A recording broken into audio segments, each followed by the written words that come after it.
Hello Sai, welcome to అదొద్దన్నావు okay. కదా. అదే. ఇప్పుడు మనం ఎంత పర్ఫెక్ట్ 100% నువ్వు నీ ఉద్దేశం అవతలోడికి అర్థమయ్యేలా చెప్పినా కూడా పాజిటివ్ అయినా కూడా నెగిటివ్ తీసుకునే వాళ్ళు ఉన్నారు. అలాగే తీసుకుంటారు. ఎందుకంటే వాళ్ళకి కావాల్సిందేంటంటే నెగెటివ్ టోన్ ఏదైతే ఉమ్, ఉందో దానికి బాగా అలవాటు పడిపోయారు వాళ్ళు. అవును. సో, దేన్నైనా సరే కామెడీ చేయాలి. లేదంటే దేన్నైనా సరే ట్రోల్ చేయాలి. దేన్నైనా సరే వైరల్ చేయాలి. ఎక్కువ శాతం ఆ రాష్ కేటగిరీ ఉన్నారు. నెగిటివ్ అదే అంటున్నా. నెగిటివ్ ఆరా ఎక్కువ అయిపోతుంది పబ్లిక్ లో. ఇప్పుడు నేను ఆస్క్ అన్లిమిటెడ్ అని చెప్పి స్టార్ట్ చేస్తున్నాను చూడు. మెయిన్ మోటోనే అది. ఎందుకు అనవసరంగా అటు ఇటు వెళ్ళిపోతారు. సోషల్ మీడియాలో వచ్చిందని ప్రతిదీ నమ్మేయడం గురించి గాని, లేదంటే పొలిటీషియన్స్ ఎవరైనా మాట్లాడతారో వాళ్ళ మాటలు గుడ్డిగా నమ్మడం గాని, అసలు నమ్మాల్సిన అవసరం లేదు. వాళ్ళెవరు పొలిటీషియన్స్ అన్న వాళ్ళెవరు మన ప్రజా సేవ చేస్తామని చెప్పేసి వాంటెడ్ గా వచ్చిన వాళ్ళు. వాళ్ళకేం ఎగ్జామ్ రాసి వచ్చిన వాళ్ళు కాదు కదా. ప్రజా సేవ చేయడం కోసం స్వచ్ఛందంగా వచ్చిన పబ్లిక్ సర్వెంట్స్. పబ్లిక్ సర్వెంట్స్ వాళ్ళు. సో వాళ్ళకి మనం అంత సపోర్ట్ చేయాల్సిన అవసరం ఏంది? ఈ రోజు ఈడు చేస్తాడు, రేపొద్దున ఇంకోడు ఎవడో చేస్తాడు. నెలకు 5 లక్షలు ఆ, మెయింటెనెన్స్ ఇస్తూ మనం పెట్టుకున్న జీతగాళ్ళు. అంతే. అంటే ప్రజల తరపున మాట్లాడడానికి. అసలు థింగ్ ఏంటంటే వాళ్ళ నాయకుల్ని పెట్టుకునేదే మనం టైం వేస్ట్ అవ్వద్దని. ప్రజలు అందరిలో అన్ని మన పనులు మనం చేసుకోవాలి. మనకేమైనా కావాల్సినవి ఏమైనా ఉంటే వాళ్ళు చూసి పెడతారని. అంతేగాని వాళ్ళకి సపోర్ట్ చేస్తూ ఇప్పుడు మనం టైం వేస్ట్ చేసుకుంటున్నాం అంతే. టైం వేస్ట్ అంటే ఒకటి గుర్తొస్తుంది సాయి నాకు ఇప్పటికీ. ఒక ఉమ్, నచ్చని విషయం గానీ చూస్తే బాధేసే విషయం ఏంటంటే, పార్లమెంట్ సెషన్స్, సరే పార్లమెంట్ అనేది ఇంకా పెద్ద స్థాయి. అసెంబ్లీ సెషన్స్ వరకు ఉమ్, వెళ్దాం. అసెంబ్లీ సెషన్స్ ఒక నిమిషానికి 2 నుంచి 3 లక్షలు ఖర్చు అవుద్దంట. ఒక నిమిషానికి. ఎవరి చూశాను. డబ్బు? ప్రజల కష్టార్జితంతో ప్రజ- వచ్చిన ట్యాక్సులతో నడుస్తుంది అవును, అసెంబ్లీ. అవును, అవును, నిమిషానికి 2-3 లక్షలు ఖర్చుతో నడుస్తున్న అసెంబ్లీ. ఎందుకంటే అంతమంది ఎమ్మెల్యేలు ఒకే చోట అవును. ఉండడం, వాళ్ళకి సో ప్రోటోకాల్స్ మెయింటెనెన్స్ గానీ వాట్ అని. అవును, ప్రోటోకాల్స్ గానీ, సెక్యూరిటీ గానీ 2-3 లక్షలు అవును, ఖర్చు అవుద్దంట ఒక నిమిషానికి. ఏం అవును. చేస్తున్నారు ఆ 2-3 లక్షలు ప్రజల సొమ్ముతోటి అక్కడ కూర్చొని ఏం మాట్లాడుతున్నారంటే, నువ్వు తిట్టు నిన్ను తిడతా, నువ్వు తిట్టు నిన్ను తిడతా. అంతే. ఇదే అంటే ఎండ్ ఆఫ్ ది డే మేము గోల చేసాం, మేము గోల చేసాం. గోల గోల అవ్వంగానే సభ వాయిదా. అదే గోల వాయిదాలు. కంటిన్యూ అవుతే సస్పెండ్లు. ఉమ్, ఏముంది, హెల్తీ పాలిటిక్స్ లేవు, హెల్తీ అసెంబ్లీ లేదు. ఇంతకుముందు చిన్నప్పుడు నేను బాగా గమనించేవాడిని. మా ఇంట్లో వాళ్ళు కొద్దిగా ఉమ్, పెద్దలు ఉంటారు కదా. అవునవును, పెద్దవాళ్ళు అసెంబ్లీ సెషన్స్ వస్తున్నాయి అంటే టీవీ పెట్టుకొని కూర్చొని కదలకపోతుండే, అవును, చూసేవాళ్ళు. అవునవును. ఉమ్. ఇప్పుడు ఆ జనరేషన్ అసలు ఏం చూడట్లా, ఈ జరుగుతుంది? జనరేషన్ చూడట్లా అసెంబ్లీ. అంత వర్స్ట్ గా డిస్కషన్ జరుగుతున్నాయి అక్కడ. పాలసీస్ మీద ఎక్కడ డిస్కషన్ జరుగుతున్నాయి? అక్కడ ఏం జరగట్లేదు. వాళ్ళ పర్సనల్ లైఫ్ ఏంటి, పర్సనల్స్ వీళ్ళ పర్సనల్ లైఫ్స్ ఏంటి? ఆ పర్సనల్ లైఫ్ మాట్లాడుకోవడానికి పర్సనల్స్ బయటకు వచ్చి మాట్లాడుకోండి. అసెంబ్లీలో పార్లమెంట్ లో ఏం సంబంధం అక్కడ? అదే కదా. ఎండ్ ఆఫ్ ది డే ఎవరైనా సరే ప్రజాసేవ చేస్తానని చెప్పేసి వచ్చిన వాళ్ళు ప్రజలకి ఏ రకంగా ఉపయోగపడాలి అన్నది. ఇప్పుడు అపోజిషన్ పార్టీ కూడా ఏం చేయాలంటే, ఇప్పుడు ఆల్రెడీ వాళ్ళు ఒప్పుకుని తీరాలి పవర్ లో లేము, అపోజిషన్ లో ఉన్నామని. సో అపోజిషన్ లో ఉన్నప్పుడు ఆ పాలిసీస్ ని ప్రజలకు ఎంతవరకు చేరదీయాలన్న దాని గురించే మాట్లాడాలి తప్ప, మీరు చేస్తున్న దానిలో అది తప్పు ఇది తప్పు అని ప్రతిదీ తప్పులు ఎత్తుక్కుంటా పోతే, అంటే ప్రజాసేవ చేయాలంటే మా పార్టీని చేయాలి, మీ పార్టీ చేయకూడదు అన్నట్టుగా డిస్కషన్ జరుగుతుంది. ఎక్కడైనా సరే స్టేట్ లో ఏ అసెంబ్లీ అయినా సరే మనం ఒక దగ్గర స్టిక్ అని చేయలేము. ఇది గవర్నమెంట్ అనేది ఎప్పుడు నిరంతరం జరిగే ప్రాసెస్, వెళ్తూనే ఉంటది. అంతేగాని మేము మాత్రమే చేయాలి, మీరేం చేసినా సరే మేము అపోజ్ చేస్తాము అంటే అది అది దేశం నాశనం అవుతుంది, రాష్ట్రాలు అలాగే తయారవుతాయి. ఈ జనరేషన్ వాళ్ళు అసెంబ్లీ సెషన్స్ ఎప్పుడు చూస్తున్నారు తెలుసా? ఉమ్, అసెంబ్లీలో ఏదైనా ఒక వైరల్ కంటెంట్ జరుగుతుంది చూడు, వాళ్ళు వీళ్ళని తిట్టినప్పుడు గానీ, ఎవరో అవును, పడుకున్నప్పుడు గానీ, ఆ వీడియోస్ వైరల్ అవుతాయా? అవి చూస్తారు. అవును. అవి చూస్తున్నారు తప్ప లైవ్ అసెంబ్లీ సెషన్స్ అనేవి అక్కడ హెల్తీగా లేవు ఫస్ట్. వీళ్ళు చూడడం మానేశారు. ఎలాగో కొందరు అసెంబ్లీకి రావడం కూడా మానేస్తారు. సరే, అది వేరే టాపిక్. అంటే వాళ్ళు రావాలా అంటే వద్దా అన్నది వాళ్ళు రాజ్యాంగంలో డిసైడ్ చేసుకున్నప్పుడు. రాజ్యాంగం లేదు సాయి. వాళ్ళకు ఉమ్, రావాలా వద్దా అని డిసైడ్ చేసుకునే హక్కు వాళ్ళకి లేదు. ఎందుకంటే నువ్వు అంటే అంటే ఎలక్టెడ్ ఒక మెంబర్ గా నువ్వు ఇంత పర్సెంటేజ్ ఆఫ్ అటెండెన్స్ నీకు స్కూల్లో కూడా ఉంటది. ఇంత పర్సెంటేజ్ ఆఫ్ అటెండెన్స్ అనేది. మరి అవును. చట్టాలు చేసేవాళ్ళు, ప్రజల్ని కాపాడే వాళ్ళు అసెంబ్లీ సెషన్స్ లో ఉండకపోవడం అనేది దురదృష్టమే.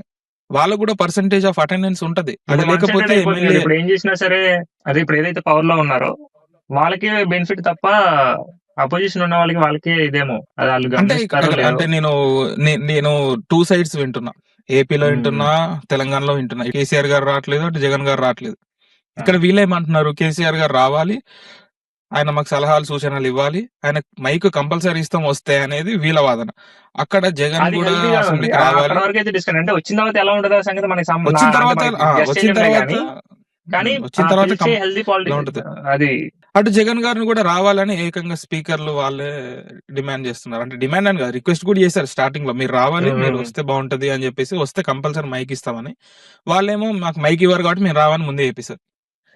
అంటే నేను ఒకటి చెప్ 2024 ఎలక్షన్ లో ఓట్ పర్సెంటేజ్ ఎంత 55% ఏమో అలయన్స్ కి వచ్చింది. 39 అంటే అరౌండ్ 40% అనుకో ఇంకా. సో 40% ప్రజలు వైసీపీని నమ్మారు అంటే రెస్పాన్సిబిలిటీ తీసుకుని రావాలి. సిద్ధం సభలు అనేది ఒక లెసన్ ఎవరికైనా. ఎందుకంటే అవి ఎలా హైలైట్ అయ్యాయి, అంగరంగ వైభవంగా జరిగాయి. లక్షలాది మంది ఆ జనాలు మరి సరే డబ్బులు ఇస్తే వచ్చారా లేదా డబ్బులు అభిమానంతో వచ్చారా పొలిటికల్ అనేది పార్టీస్ ఏదైనా సరే డబ్బులు అది అసలు మనం అది చాలా బేసిక్ అది. పొలిటికల్ పార్టీస్ మీటింగ్స్ అయినా గవర్నమెంట్ మీటింగ్స్ అయినా సరే డబ్బులు లేకుండా మనుషులు ఎవరు డబ్బులు వస్తారు బ్రో అది ఏ పార్టీ అయినా చేస్తారు. పనులు అది మానుకొని అది బేసిక్ అది. బయటికి చెప్పుకోరు, అంతే ఒప్పుకోరు. అది ఒప్పుకోరు.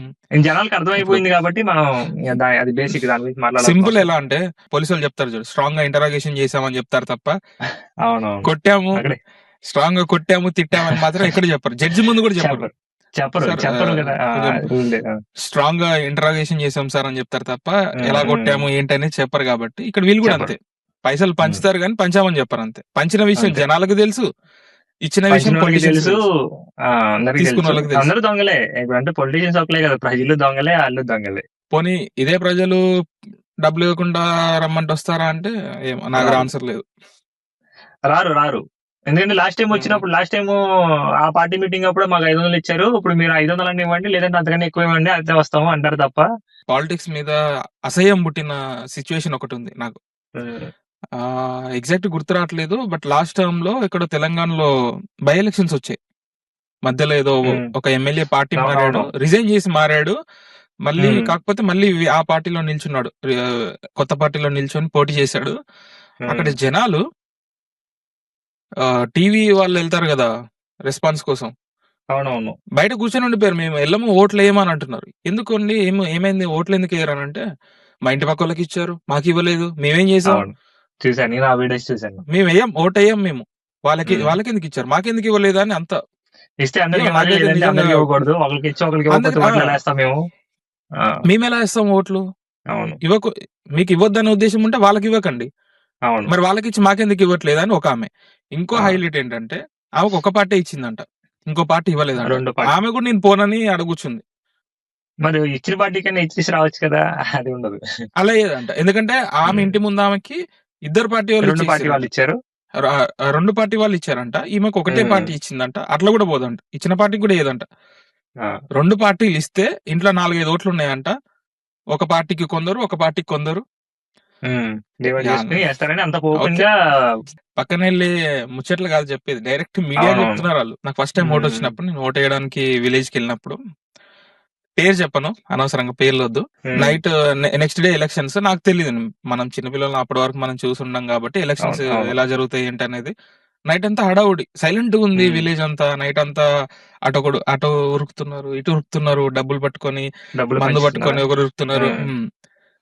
ఒక ఆమె ఉంటది రెగ్యులర్ గా త్వరగా పడుకుంటది, 7 o'clock కి డోర్ షట్ అట్లా ఉంటది, డోర్లు మూసేస్తుంది, పడుకుంటారు. ఆ రోజు అరౌండ్ 11-12 అవుతున్నా కూడా అలానే ఉంది. నేనేదో ఫోన్ మాట్లాడుతూ, మనకు లేట్ గా పడుకోవడం అలవాటు కాబట్టి బయటకు వస్తుంది, డోర్ తీసి ఆడ కూర్చొని ఉంది. మన అరుగు అంటాం కదా తెలంగాణలో, అరుగు అంటాం, బయట బయట అంటారు, బయట కూర్చొని ఉంది. ఏంటమ్మా ఇంకా పడుకోలేదా అంటే, ఈ రోజు ఎట్లా పడుకుంటాం బిడ్డ అంట. ఎందుకు ఈ రోజు ఏముంది అన్న స్పెషల్ అంటే, ఈ రోజు వస్తారు, కొద్దిగా అయితే వస్తారు, ఇది తీసుకొని పడుకుంటా అంటే. Mind set, public mind set ఎలా ఉంది, వస్తారు ఈ రోజు కంపల్సరీ, రేపు పొద్దున ఎలక్షన్స్ అన్నప్పుడు ఈ రోజు నైట్ వస్తారు, లేట్ అయినా వస్తారు, నిద్రపోకుండా కూడా కూర్చొని ఉంటారు. ఆ రోజు సరే తలుపులు మూసేసుకున్నా కూడా గడియలు అయితే వేసుకోరు, ఎవడో ఒకటి వచ్చి తలుపు కొడతాడు, అందరికి అందుబాటులో ఉండాలి, డబ్బులు అందుబాటులో అయిపోతాయి. మనం పబ్లిక్ మైండ్ సెట్ ఇలా ఉన్నన్ని రోజులు పొలిటీషియన్స్ కూడా ఇంతే. ఇప్పుడు సింపుల్ క్వశ్చన్స్ అయ్యి, నేను ఒకటి క్వశ్చన్ అడుగుతా, నువ్వు ఏదైనా బిజినెస్ పెట్టినప్పుడు 1000 రూపాయల బిజినెస్ పెట్టినా, 5000 బిజినెస్ పెట్టినా, నువ్వు ఇంతో అంత రిటర్న్స్ రాంది నువ్వు పెడతావా? వస్తుందని ఆలోచనతో పెడతావు కదా. అంతే, ఎవరైనా సరే మరి ఇప్పుడు లాభాల కోసం పనిచేస్తారు. ఇప్పుడు ఒక నియోజకవర్గంలో, చిన్న నియోజకవర్గం నుంచి అయినా బేసిక్ గా 30-40 కోట్లు పెట్టండి ఒక ఎమ్మెల్యే గెలవట్ల. అవును, 30-40 కోట్లు నీకు పెడుతున్న విషయం నీకు కూడా తెలుసు, ఓటేసే ప్రతి ఒక్కరికి తెలుసు. అవును, మరి రేపటికల్లా ఏంటి, 30-40 కోట్లు నీ మీద ప్రేమతో పెడుతున్నాడా, సమాజం మీద ప్రేమతో లేదు. ఎక్కడి నుంచి రికవర్ చేస్తాడు? ఆయన ఇన్వెస్ట్మెంట్, అది ఆయన వ్యాపారాల కోసము ఆయన చేసుకునే ఇన్వెస్ట్మెంట్ అది. అంతే కదా. అది దానికి ప్రజలకు ఇంటూ కూడా తెలుసు. డబలో ప్రజలు ఏం త్రిబులో ఇంటూ 10 ఆలోచిస్తారంటే టైమ్స్. ఎలాగో వచ్చేవాళ్ళు ఎలాగో చేయరు. వాళ్ళు ఏం చేసినా సరే మన దగ్గర దాకా రావు. అదేదో మనం డబ్బులు తీసుకుంటే ఆ డబ్బులన్నా మిగులుతాయి. చేసినా చేయకపోయినా మనం నచ్చినోడికి ఓటేస్తాం కాబట్టి అన్న తెలివితేటలు ఈళ్ళున్నారు. రాజకీయ నాయకులు ఎలా ఉన్నారు అంటే ఇప్పుడు ఇది ఇచ్చేస్తే మనకి ఏదో ఒకటి అధికారం వస్తది. మన పనులు మనం చేసుకోవచ్చు. మళ్ళీ ఎవరు అడగరు. మళ్ళీ ఎలక్షన్ టైం వరకు. Basic needs bro. అంటే ఇప్పటికి కూడా స్వతంత్రం వచ్చి 70 సంవత్సరాలు దాటిన తర్వాత కూడా ఇప్పటికి కూడా రోడ్లు వేసుకోవడం కోసమును, నీళ్ళ కోసమును, హాస్పిటల్ కోసము, విద్య సంగతి తర్వాత అది దేవుడు అడుగు. బేసిక్ అయితే బతుకున్నారు. విద్య లేకపోయినా సరే బతకచ్చు, చదువు లేకపోయినా సరే. అందరూ చాలా మంది బతుకుతున్నారు. సో అది సంగతి పక్కన ఇవి కూడా కల్పించలేని దుస్థితిలో భారతదేశం ఉందంటే మరి ప్రజలు అలాగే ఉన్నారు, రాజకీయ నాయకులు అలాగే ఉన్నారు. స్థితి అంటే ఇప్పుడు మహా అయితే రాజకీయ నాయకులు ఎంతమంది ఉంటారు? మొత్తం ఓవరాల్ గా చూసుకుంటే ఒక 10 లక్షల మంది ఉంటారా? అంటే పవర్ లో ఉన్న వాళ్ళు గానీ, లేని వాళ్ళు గానీ, చిన్న పార్టీ గానీ, పెద్ద పార్టీ గానీ ఎవరైనా సరే భారతదేశం అంతమంది కూడా మొత్తం. ఉండరు, పోనీ 10 తక్కువే. లక్షల మంది తీసుకున్నా, ఒక 10 లక్షల మంది 140 కోట్ల మంది ప్రజల్ని కంట్రోల్ చేస్తున్నారంటే అది మన దౌర్భాగ్యం అంతే. రూట్ లెవెల్లో నేను మొన్న ఆ, కూడా చెప్పా, రూట్ లెవెల్లో పబ్లిక్ మైండ్ సెట్ మారితేనే పొలిటీషియన్స్ మారుతారు తప్ప. నాకు ఒక బేసిక్ థాట్ ఉండే, అంటే యంగ్ జనరేషన్, మన జనరేషన్ ఏదైతే ఉందో దీని వల్ల ఈ మైండ్ సెట్ మారుద్ది. అబ్రాడ్ లో ఏదైతే పొలిటికల్ సిస్టమ్, ఒక స్ట్రాంగ్ సిస్టమ్ ఉంటుంది చూడు, పోలీస్ వాళ్ళకి పైన ఉన్న పొలిటీషియన్స్ కి అసలు సంబంధం ఉండదు. వాడు డ్యూటీ ఆడు చేసుకుంటాడు, ఎవడు అంతే ఆడికి కదా. ఫోర్డ్ చేయడు. అలాంటి యాక్సెస్ కూడా ఉండదు వీళ్ళకు. ఆ ఫోన్లు చేసే యాక్సెస్ కానీ, ఉమ్, నువ్వు వాడిని అరెస్ట్ చేయకని చెప్పడం గానీ, వెనక నుంచి డబ్బులు ఇవ్వడం గానీ, ఉమ్, అలాంటివి ఏమి ఉండదు. అంటే ఒక రూట్ లెవెల్లో ఒక సిస్టమ్ ఏదైతే ఇక్కడ బిల్డ్ అయిందో అది రాను ఉమ్. రాను మన జనరేషన్స్ పెరుగుతున్న కొద్దీ మన దగ్గర కూడా వస్తుందేమో అనుకున్నా కానీ మన జనరేషన్ ఇంకా ఘోరంగా అయిపోతుంది. రాదు ఏదో బ్రో. ఒక పార్టీకి ఎందుకంటే ఫ్యానిజం చేస్తూ. నేను ఎందుకు రాదు అని నీ క్లారిటీగా నాకున్న క్లారిటీ ఏంటంటే మనకి మామూలుగా ఇక్కడ జనాలకి అది ఏ కేటగిరీ జనాలకైనా దేశ రాజకీయాల మీద ఉన్నంత శ్రద్ధ లేదంటే రాష్ట్ర రాజకీయాల మీద ఉన్నంత శ్రద్ధ మన ఊర్లో మన పంచాయతీలో జరిగే దాని మీద ఉండదు. నీకు ఎక్కడ అవుతుంది ఇప్పుడు? ట్రూ. నువ్వు మన రూమ్ లో ఇంట్లో ఎక్కడో మారుమూల పల్లెటూరులో కూర్చుని పిఎం అది చేయట్లేదు ఇది చేయట్లేదు అని మనం క్వశ్చన్ చేస్తాం. మన సర్పంచ్ ఏం చేస్తున్నాడో నీకు తెలుసా? అసలు సర్పంచ్ ఎవడో తెలుసా? మీ సర్పంచ్ ఎవడో ఎంతమంది తెలుసు? వాళ్ళ పనులు ఏం చేస్తారు? సర్పంచ్‌కి ఉండే పనులేంటి? ఆయన ఎంతవరకు చేయాలి? అనేది ఎవరు పట్టించుకోరు. ఒక ఏం చేశారు? అవునా, ఏం చేశారు? డ్రైనేజ్ బాగాలేదంటే పంచాయతీ సంబంధం కదా. ఇప్పుడు పంచాయతీ సర్పంచ్ వదిలేసి పంచాయతీరాజ్ శాఖ మంత్రిని పట్టుకుంటే ఏమొస్తుంది నీకు? నీకు ఈడు పవన్ దొరుకుతాడు కళ్యాణ్ కదా, ఊర్లో ఉంటాడు. ఇందులో ఒక మాట చెప్పాడు. పవన్ కళ్యాణ్ ఇందులో ఒక మాట చెప్పాడు, మీకు లోకల్ ఒక చిన్న రోడ్ లేదనో, లేకపోతే చిన్న డ్రైనేజ్ బాగాలేదనో, మీరు నాకు ఒక ఎమ్మెల్యే వరకు ఆ ఇన్ఫర్మేషన్ తీసుకొస్తున్నారంటే సిస్టమ్ ఫెయిల్ అయినట్లే అని చెప్పాడు. అది లోకల్ ఒక పంచాయతీ రాజు లోకల్ ఎవరైతే సిబ్బంది ఉన్నారో అక్కడ క్లియర్ అవ్వాల్సిన విషయం. అవును, లోకల్ ఎమ్మెల్యే దాటి మినిస్టర్ వరకు, డిప్యూటీ సీఎం వరకు ఏదైతే వస్తుందో, చిన్న చిన్న రోడ్లు లేవనో, లేకపోతే డ్రైనేజ్ సరిగా లేదనో, ఖచ్చితంగా సిస్టమ్ ఫెయిల్యూర్ అయ్యేది అని చెప్పేసి పవన్ కళ్యాణ్ అది చాలా క్లియర్ గా ఓపెన్ గా చెప్పాలి. అది ఓపెన్ గా మాట్లాడుకోగలగాలి అంతే. అదే అంటే ఇప్పుడు మన ఇంటి ముందు మనతో పాటు ఉండేటోడి సర్పంచ్ నువ్వు క్వశ్చన్ చేయలేవు, కానీ నువ్వు రాష్ట్రంలో ఉన్న సీఎం క్వశ్చన్ చేస్తావు, ఆ దేశాన్ని పాలించే పిఎం కూడా క్వశ్చన్ చేస్తావు. ఎందుకంటే వాళ్ళు నీకు దొరకరు కాబట్టి మనం ఎన్నైనా మాట్లాడుకోవచ్చు. ఈడైతే ఎదురుగుండా ఉంటాడు, రేపు పొద్దున మనకి ఏమైనా పని అవసరం అయితే పని చేయడు మనకి అన్న భయము, లేదంటే సో ఏదైనా అవి ఉండొచ్చు. ఎప్పుడైతే ఎప్పుడైతే ఊర్లో ఉన్న ప్రెసిడెంట్ ని మనం క్వశ్చన్ చేసే ధైర్యం ఉంటుందో మనకి, ఆటోమేటిక్ గా అన్ని మారిపోతూ వస్తాయి. మనం ఎవరిని మార్చాల్సిన అవసరం లేదు బ్రో. ఇప్పుడు ఎవరి పనులు అది కరెక్ట్ గా చేసుకుంటే, ఇప్పుడు కొట్టాల శివ చెప్తారు చూడు, ఎవరి పని అది చేసుకుంటే ప్రపంచం ప్రశాంతంగా ఉంటది. అంటే ఎవరి పని అది కరెక్ట్ గా చేస్తే సరిపోతుంది.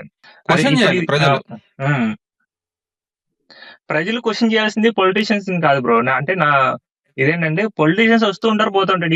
ఈడు వస్తాడు, రేపు పొద్దున ఇంకోటి కూడా వస్తాడు. వాళ్ళని కాదు క్వశ్చన్ చేయాల్సింది, సిస్టమ్ ను మార్చాలి. ఇప్పుడు అడగాలి నువ్వు, ఇప్పుడు మా ఊర్లో ఇది లేదు, దానికి శాశ్వత పరిష్కారం జరగాలి అక్కడ.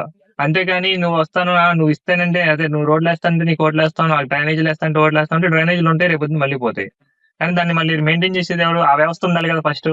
సో అది ఒకసారి ఒక పని ఒకటి ముట్టుకున్నాము అంటే మళ్ళీ కనీసం ఒక 20-30 సంవత్సరాల వరకు దాని గురించి మళ్ళీ మాట్లాడకూడదు. కొత్త సమస్య గురించి మాట్లాడాలి. మనం ప్రతి ఎలక్షన్ కి ఒకటే సమస్య మాట్లాడుతున్నాం, అయితే రోడ్లు అయితే నీళ్లు. అంత నుంచి ఎవడు అడగడు. మా ఊర్లో గవర్నమెంట్ స్కూల్ ఉంది కానీ దానికి సదుపాయాలు ఇవ్వని ఎవరన్నా అడుగుతారా? పేరెంట్స్ అడగరు. అసలు గవర్నమెంట్ స్కూల్స్ అన్ని అంత మంచిగా ఉండి చేసుకుని ఉంటే అసలు ప్రైవేట్ స్కూల్స్ పంపించాల్సిన అవసరం ఉంది. జనాలు ఎలా మారిపోయారంటే, డెవలప్మెంట్ అడిగే స్థాయి నుండి ఉచిత పథకాల వరకు ఎప్పుడో మారిపోయారు. అవును. ఇప్పుడు నెక్స్ట్ మేనిఫెస్టోలో ఈ ప్రభుత్వం ఓకే ఇన్ని ఉచితాలు ఇచ్చింది, ఇప్పుడు ఈ ప్రభుత్వం హ్మ్. ఇన్ని ఇస్తా ఉంటుంది, ఓకే దీనికి వెళ్దాం అంటే అంతే. అదే ఉచిత పథకాలు ఏవైతే ఉన్నాయో, ఫ్రీబీస్ ఏవైతే ఉన్నాయో అవి లేని మేనిఫెస్టో చూస్తానా లేదా అన్నది క్వెషన్. చూడలేం చూడలేం ఉచిత ఎందుకంటే పథకాలు అసలు ఎందుకు ఇప్పుడు మొన్న ఇవ్వాలి ఇప్పుడు విజయ్ ఇప్పుడు మొన్న హ్మ్. ఉమ్, ఒకటి ఒకటి చెప్తా. రైతు రుణమాఫీ అంటారు. ఎవడు అడిగాడు? ఏ రైతు అడిగాడు నీకు రుణమాఫీ చేయమని? రైతులకి ఎవరికి అవసరం లేదు. రుణాలు ఇవ్వాల్సిన అవసరం లేదు. రుణమాఫీ చేయాల్సిన అవసరం అంతకన్నా లేదు. వాళ్ళకి కావాల్సిన బేసిక్ నీడ్స్ ఏవైతే ఉన్నాయో గిట్టుబాటు ధరలు అవన్నీ ప్రభుత్వం కల్పిస్తే ఆయనే అమ్ముకుంటాడు, ఆయనే సంపాదించుకుంటాడు. నువ్వు రుణాలు ఇచ్చి మళ్ళీ నువ్వు రుణమాఫీ చేసావని చెప్పేసి అసలు రుణాలు ఇచ్చేస్తున్నావు అంటేనే నీ గవర్నమెంట్ ఫెయిల్యూర్ అని లెక్క. రుణాలు ఇచ్చే స్టేజ్ లో ఇంకా రైతులకి ఉన్నారు అంటే గవర్నమెంట్ ఫెయిల్యూర్ అది. మరి మేము రుణమాఫీ చేసాము అంటే అసలు రుణాలు ఇచ్చేలా చేసిందే నువ్వు. రుణమాఫీ చేసిన మళ్ళీ గొప్పగా చెప్తావేంటి?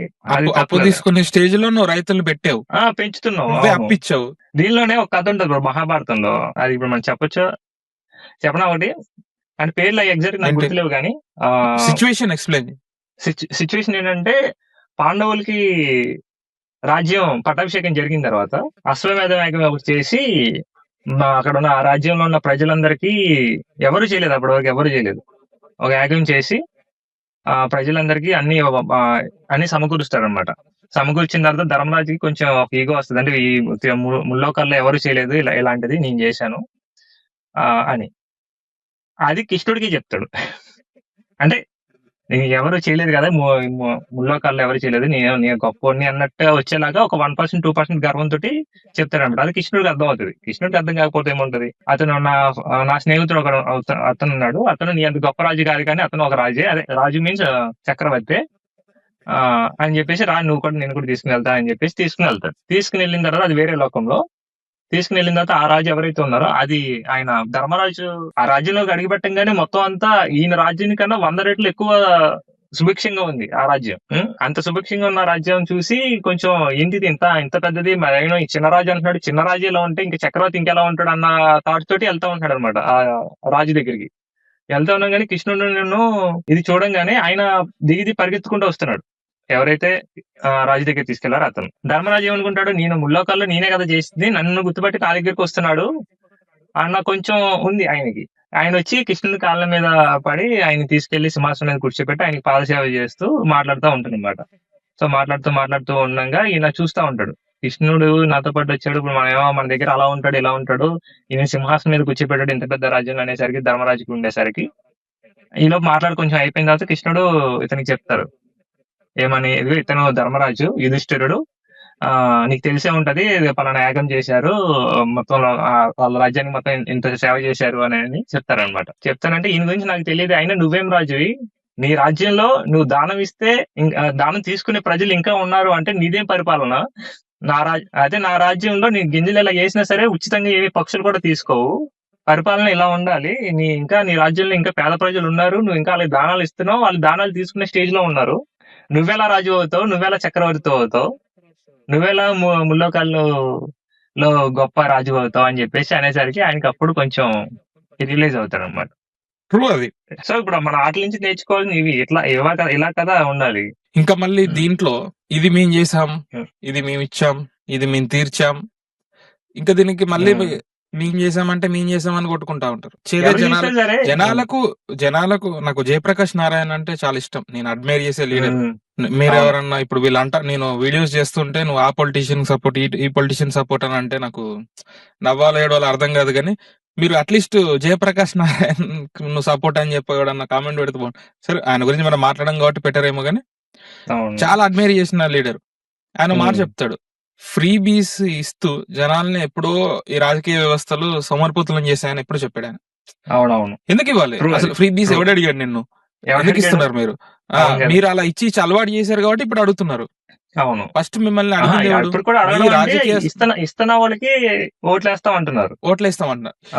ఇక తప్పకుండా ఇస్తామని చెప్తారు కదా సార్. ఇప్పుడు ఓట్లేసి వాళ్ళకి పవర్ కావాలి, ఎండ్ ఆఫ్ ది డే ఓట్లే కదా వాళ్ళకి కావాల్సింది, దాంతో వచ్చే పవరే కదా కావాల్సింది. సో నీకు కంపల్సరీగా నువ్వు ఇంత ఇస్తా. ఇప్పుడు మొన్న విజయ్ వచ్చాడు, గెలిచాడు, ఒక కొత్త తర రాజకీయాన్ని ఏదో చేస్తాడని అందరు అనుకున్నాం. బట్ ఆయన ఇచ్చిన మేనిఫెస్టో ఏంటి చూసావా? నేను అక్కడ ఆయన నిల్చోబెట్టిన ఎమ్మెల్యే క్యాండిడేట్స్ నో లేకపోతే అంత కొత్త కొత్త వాళ్ళని పెట్టి ఈజీగా గెలిపించాడు. ఈ రిఫార్మ్ నేను చూడట్లా. నేను చూస్తుంది స్టిల్ విజయ్ ఇచ్చిన మేనిఫెస్టో ఏదైతే ఉందో అందరు ఇచ్చినట్టే ఇచ్చాడు. తేడా ఏముంది? ఫ్రీ సిలిండర్స్, ఫ్రీ బస్సులు, ఉచితాలే కదా ఆయన ఇచ్చింది. ఉచితాలు ఇవ్వాల్సిన అవసరం లేదు ప్రజలకి. ఎవరి డబ్బులు వాడు సంపాదించుకునే అవకాశాలు ఇవ్వమంటున్నారు ప్రజలు, అంతేగాని ఒక ఎకో సిస్టమ్ బిల్డ్ చేయండి. ఇప్పుడు ఎకో సిస్టమ్ ని బిల్డ్ చేయాల్సిన అవసరం లేదు. ఇప్పుడు యాస్టీస్ గా వీళ్ళేమి ఇంటర్ఫియర్ అవ్వకుండా దాన్ని వదిలేస్తే ఎకో సిస్టమ్ కరెక్ట్ గానే ఉంటది. వీళ్ళు మధ్యలో ఇంటర్ఫియర్ అయిపోయి మేమే చెయ్యాలి అన్న కాన్సెప్ట్ తోటి వీళ్ళు ఒక పర్సన్ ని పెట్టి వీళ్ళ చేత చేయించాలి అన్న దాని వల్ల ఇవంతా జరుగుతున్నాయి అంతే. ఆ పర్సన్స్ ని కీ పర్సన్స్ ఎవరైతే ఉన్నారో అవన్నీ పిన్సం అలా తీసి అవతల పడేశారంటే ఎకో సిస్టమ్ అంతా ఎప్పుడు అలాగే న్యూట్రల్ గానే ఉంటది. అది న్యాచురల్ ఇచ్చింది అదే కదా. ఇంకోటి నాకు అర్థం కాని పాయింట్ ఏంటంటే సాయి, మేము చేసాము. ఇప్పుడు సపోజ్ ఇచ్చారు అనుకో, ఫ్రీ బీస్ ఇచ్చారు, లేదా కొన్ని డెవలప్మెంట్ చేస్తామని చెప్పారు, చేశారా అనుకో, లేదా చేసే టైంలో అధికారం నుంచి వెళ్ళిపోయి నెక్స్ట్ వాళ్ళు వచ్చి దాన్ని కంప్లీట్ చేశారా అనుకో. సో వాట్ ఎవర్, మేము చేసాం అని కొట్టుకున్నాడు దీనికి. ఇప్పుడు సపోజ్ ఎగ్జాంపుల్ గా చెప్తా, భోగాపురం ఇంటర్నేషనల్ ఎయిర్పోర్ట్ ఏదైతే ఉందో ప్రెసెంట్ టాపిక్ రచ్చరచ్చ జరుగుతుంది. అవునవును, చాలా రోజుల నుంచి చూస్తున్నా. వైసీపీ మేము చేసామంటుంది, లేదు టీడీపీ వాళ్ళు లేదు మేము మా హయాంలో వచ్చింది, మేము కొబ్బరికాయ కొట్టాం, మేమే గుమ్మడికాయ కట్టాం అనేది నిన్న చంద్రబాబు గారు కూడా నిన్న సభలో చెప్పాడు. కొబ్బరికాయ కొట్టింది నేనే, గుమ్మడికాయ కట్టింది నేనే అని చెప్పాడు. సరే వాట్ ఎవర్, నా పాయింట్ ఏంటంటే ఇక్కడ సరే 2015 లో ప్రాసెస్ స్టార్ట్ అయిందా, 19 లో ఏమో చంద్రబాబు గారి కొబ్బరికాయ ఫస్ట్ కొట్టారా, జగన్ గారు మళ్ళీ దానికి శంకుస్థాపన సెకండ్ టైం చేశారా, 30% వర్క్స్ జగనే కంప్లీట్ చేసి మిగతా వీళ్ళు అధికారంలోకి వచ్చాక సివిల్ ఏవియేషన్ మినిస్టర్ వాళ్ళ చేతిలో ఉన్నాడు కాబట్టి ఫాస్ట్ గా కంప్లీట్ చేశాడా, ఇవన్నీ పక్కన పెడితే వీళ్ళ నైతిక బాధ్యత కదా. ఇప్పుడు డెవలప్మెంట్ చేస్తామనే కదా అధికారంలోకి వచ్చేది ఏ పార్టీ అయినా. అంతే, ఎవరు చేస్తే పబ్లిక్ కావాల్సిన డెవలప్మెంట్, పబ్లిక్ కావాల్సిన డెవలప్మెంట్ అది మేమే ఇవ్వాలి అన్న ఇది, అంటే మళ్ళీ గెలవడం కోసం. అంతేగాని మేము ప్రజా సేవ కోసం వచ్చాము, మేము గెలిచినా ఓడిపోయినా ప్రజాసేవలోనే ఉంటాము అని చెప్పే నాయకులు ఎంతమంది ఉంటారు చెప్పు. మేము గెలిచినా ఓడిపోయినా సరే ఉంటాము, మేము క్రెడిట్లు తీసుకోము. ఇప్పుడు ఈ క్రెడిట్ ఏముంది? ఇప్పుడు వాళ్ళ సొంత డబ్బులు పార్టీ ఫండ్ ఏమైనా పెడుతున్నారా? పెట్టట్లేదు కదా, ప్రజలు డబ్బు ఇస్తున్నారు. ఇంకోటి ఏంటంటే అది పీపీపీ ప్రాజెక్ట్, అది ఇంకోటి ప్రైవేట్ పార్ట్నర్షిప్. సో ఇప్పుడు ఇది గవర్నమెంట్ అనేది నిరంతరం ప్రక్రియ. ఇప్పుడు వాళ్ళు చేసేది ఎవరి కోసం? వాళ్ళ కోసం చేయలేదు, వాళ్ళ పార్టీ కోసం చేయలేదు, వాళ్ళ పార్టీ డబ్బులతో చేయలేదు. ఎవరైనా సరే, ఇప్పుడు అధికారంలో ఉన్న పార్టీ అయినా సరే, అపోజిషన్ ఉన్న పార్టీ అయినా సరే, వాళ్ళు చేసింది ఏంటంటే అక్కడ డెవలప్మెంట్ కోసం చేశారు. అది నిరంతర ప్రక్రియ, అది అందరూ యాక్సెప్ట్ చేసుకుంటే వెళ్ళాల్సింది, ముందుకు వెళ్ళాలి తప్ప మేమే చేసామంటే అది రేపొద్దున ఓట్లు వేసేటప్పుడు చెప్తారు అది మీరే చేశారా వాళ్ళు చేశారా అని. మీరు ఇవ్వాలంటే ఎవరికి ఇవ్వాలి? ఇప్పుడు అదే చెప్తున్నాను. ఒకవేళ నిజంగా క్రెడిట్ ఇవ్వాల్సి వస్తుంది ఎవరికైనా ఇవ్వాలి అని, అసలు టుబిరంగా ఎవరికి ఇవ్వాల్సిన అవసరం లేదు. ఒకవేళ ఇవ్వాల్సి వస్తే అక్కడ ఎవరైతే 2-3 ఊర్లలో జనాలు ఎవరైతే వాళ్ళ స్థలాలు ఎవరైతే ఇచ్చారో వాళ్ళకి ఇవ్వాలి. వాళ్ళు నమ్మి, వాళ్ళు గవర్నమెంట్ నమ్మి, గవర్నమెంట్ అంటే పార్టీని కాదు, అది ఏ గవర్నమెంట్ అయినా, ఆంధ్రప్రదేశ్ గవర్నమెంట్ మీద, గవర్నమెంట్ వేరు పార్టీలు వేరు. అధికారంలో ఏ పార్టీ అయినా ఉండొచ్చు కానీ వాళ్ళు చేసే పని అయితే ఒకటే, ఏ సీఎం వచ్చినా సరే. సో మన ఏపీ గవర్నమెంట్ మీద నమ్మకం పెట్టుకుని వాళ్ళు వాళ్ళ భూములు ఇచ్చి ఆ ఉత్తరాంధ్ర అభివృద్ధిలో కీలకమైన పాత్ర పోషించిన ఆ భూములు ఇచ్చిన ప్రజలు ఎవరైతే ఉన్నారో వాళ్ళకి క్రెడిట్. మేము చేసామంటే మరి ఇచ్చిన వాళ్ళందరూ ఎవరు మరి? ఇప్పుడు సింపుల్ సాయి, మన ఊరంటే మనకి ఎంత అనుబంధం ఉంటది, మన చైల్డ్హుడ్ మెమరీస్ గానీ మనకి ఎంత ఇష్టం ఉంటది. అలాంటిది 3 ఊర్లో ఆనవాళ్ళు లేకుండా వెళ్ళిపోయి ఈ రోజు రన్వే ఉన్న ప్లేస్ లో ఇంతకుముందు ఊర్లో ఉండేవి, అక్కడ పిల్లలు ఆడుకునే వాళ్ళు, వాళ్ళ చైల్డ్హుడ్ మెమరీస్ ఉన్నాయి కదా. ఒక 3 ఊర్ల ప్రజలు, కొన్ని వందల కుటుంబాలు వాళ్ళు త్యాగం చేశారు, వాళ్ళ మొత్తం ఆనవాళ్ళని త్యాగం చేశారు. జగన్ గాని, చంద్రబాబు గాని, పవన్ కళ్యాణ్, మోడీ, వాట్ ఎవర్, వీళ్ళకి కాదు ఇవ్వాల్సిన క్రెడిట్. 3 అంటే వీళ్ళ రెస్పాన్సిబిలిటీ. మనం తీసుకొచ్చే వాళ్ళని ఒక పవర్ లో కూర్చోబెట్టినప్పుడు వాళ్ళ రెస్పాన్సిబిలిటీ చేయడానికి అధికారంలోకి తీసుకొచ్చింది. అవును,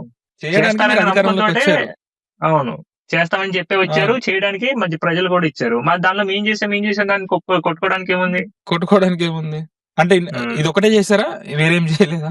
చాలా చేశారనుకో, ఏదో ఒకటి వేరే వాళ్ళు క్రెడిట్ తీసుకున్నా పట్టించుకోరు. ఏదన్నా ఒకటే చేశారనుకో ఇలా ఉంటది. అంటే ఇంకోటి ఏంటంటే అదేమి చిన్న ప్రాజెక్టులు కూడా కాదు కదా. ఇప్పుడు ఏంటంటే ఇప్పుడు ఒక దగ్గర ఐడియా స్టార్ట్ అయిన దగ్గర నుంచి దాన్ని ఇంప్లిమెంట్ చేసేంత వరకు చాలా టైం పడుతుంది. దానిలో గవర్నమెంట్ మారవచ్చు, మారకపోవచ్చు. గవర్నమెంట్ మారకపోయినా సరే దాన్ని కంటిన్యూస్ గా తీసుకుని వెళ్ళాలి. ఎందుకంటే ఒక దగ్గర ఒకవేళ లేదు, అపోజ్ చేయాలంటే ముందే అపోజ్ చేయాలి. ఇప్పుడు మళ్ళీ మనం అమరావతి గురించి కూడా మాట్లాడుకోవాల్సి వస్తుంది. అమరావతి పెద్ద టాపిక్, సో అది మళ్ళీ ఎప్పుడైనా మాట్లాడుకోవచ్చు. అండ్ నాకు ఇందులో నచ్చిన విషయం ఏంటంటే ఫస్ట్ ఫ్లైట్ ఏదైతే ఉందో రైతులు ఎవరైతే భూములు ఇచ్చారో వాళ్ళతోటి అక్కడ ఫస్ట్ ఫ్లైట్ వాళ్ళనే ఎక్కిచ్చారు అక్కడ. ఫస్ట్ ల్యాండింగ్ అది ఫ్లైట్ గుడ్ థింగ్ అది రైతులు. అట్లీస్ట్. అది గుడ్ థింగ్. అది బాగా నచ్చింది నాకు. ఇంకోటి నిన్న మీటింగ్ లో కూడా ఫస్ట్ థ్యాంక్స్ చెప్పుకుంటూ రైతులకి పాదాభివందనాలు ఇక్కడ ఎవరైతే అవునవును, మోడీ ల్యాండ్ కూడా. ఇచ్చారు అది కూడా అది మంచి గెస్చర్ అనిపించింది. అవునవును. ఇప్పుడు పోలవరం నడుస్తుంది. ఈ హయాంలో అవ్వకపోవచ్చు, నెక్స్ట్ హయాంలో ఇప్పుడు అవ్వచ్చు. ఇదే ఇప్పుడు అదే ప్రభుత్వం ఇప్పుడు మళ్ళీ లాస్ట్ టైం రావచ్చు, గవర్నమెంట్ లేకపోతే వచ్చినప్పుడు ఇంకో ప్రభుత్వం రావచ్చు. నాకు ఊహ తెలిసినప్పటి నుంచి వింటున్నాను బ్రో. నాకు ఊహ తెలిసినప్పటి నుంచి కూడా పోలవరం ప్రాజెక్ట్ గురించి నాకు తెలిసినప్పటి నుంచి కూడా ప్రతి గవర్నమెంట్ అదే చెప్పుకుంటూ వచ్చింది. ఈ మా టెన్యూర్ లో కంప్లీట్ చేస్తా, మా టెన్యూర్ లో కంప్లీట్ చేస్తాను. ఇప్పుడు కంప్లీట్ అవ్వలేదు, కంప్లీట్ అవ్వచ్చు, అవ్వకపోవచ్చు. నెక్స్ట్ 27 లో టైం కంపల్సరీ జాతికి అంకితం ఇస్తాం అంటున్నారు. బట్ నాకు తెలిసినంత వరకు ఈ టర్మ్ లో అవ్వాలి. ఎందుకంటే కోalition గవర్నమెంట్ ఉంది, పైన ఎన్డీఏ సెంట్రల్ లో నడుస్తుందంటే డెఫినెట్ గా ఏపీ సపోర్ట్ ఇవ్వడం వల్లే గెలిచింది. అది అందరికీ తెలిసిన ఓపెన్ సీక్రెట్. అందుకే ఏపీకి అంత నిధులు ఎందుకైతే వస్తున్నాయి. ఇప్పుడు 30 months లో ఎలా కంప్లీట్ చేశారు ఇంత పెద్ద ప్రాజెక్టు? భోగాపురం ఎయిర్పోర్ట్ కూడా కంపల్సరీ నిధులు వస్తున్నాయి. ఉంది. ఇంత ముందు ఎప్పుడు అలా రాలేదు. తెలంగాణ గురించి కానీ వీటి గురించి ఏ కానీ స్టేట్ సపోర్ట్ అయితే ఉండింది. అవును, ఏ స్టేట్ కంపేర్ చేసుకున్నా ఏపీకి చాలా నిధులు సెంట్రల్ ఇస్తుంది. సరే, ఆ పోలవరం మంచి క్లియర్ గా అసలు ఎప్పుడు స్టార్ట్ అయింది ఏంటి అనేది మళ్ళీ ఒకసారి క్లియర్ గా మాట్లాడుకుందాం. దాని గురించి ఇక్కడ సరిపోయింది. By by. Signing off.